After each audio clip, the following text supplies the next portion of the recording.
Dans le grand chantier de l'essor de l'Afrique, le secteur spatial, presque encore inexploré, est une véritable niche stratégique. Le marché mondial de l'industrie aérospatiale est estimé à 477,1 milliards de dollars, employant 1,7 million de personnes dans le monde. Un domaine dans lequel les États-Unis, pays leader de ce segment industriel, peut apporter à l'Afrique une contribution significative, comme le souligne le président Paul Biya, en porte-voix des pays africains, à l'occasion du Forum spatial États-Unis-Afrique. Ces avancées sont en effet exploitées dans divers domaines fondamentaux de notre développement économique. Pour autant, les besoins liés au développement du secteur spatial en Afrique restent nombreux et pressants. À l'heure actuelle, les capacités des pays disposant d'un satellite sur le continent ne peuvent pas permettre une couverture optimale des besoins de l'ensemble de nos populations et même de nos gouvernements. Les pays du continent veulent participer à la conquête spatiale.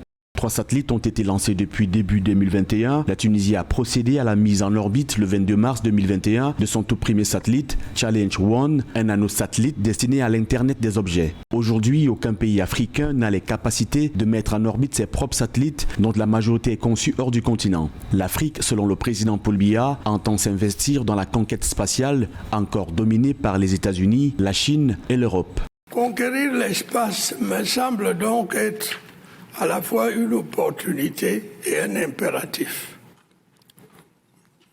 Dans cette dynamique, la coopération avec les pays partenaires qui ont une avance certaine dans ce domaine est primordiale.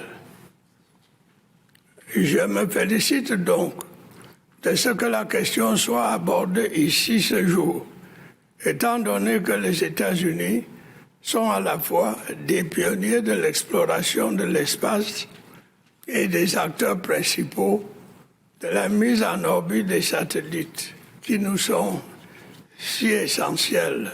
L'agence spatiale du Rwanda a été établie il y a 2 ans. Le président du Rwanda, Paul Kagame, a exprimé sa satisfaction à travailler avec ses partenaires américains pour parfaire ses ambitions. Celle-ci vise, entre autres, à permettre à de millions de jeunes et les autres franges de la population à rester connectés à un réseau de qualité. Nous sommes très heureux d'avoir une station terrestre au Rwanda qui pourra contribuer aux missions. Nous nous lançons donc vers les étoiles sur le plan figuratif et littéral et nous voulons être certains que cette exploration spatiale bénéficiera à toute l'humanité et pour des années à venir.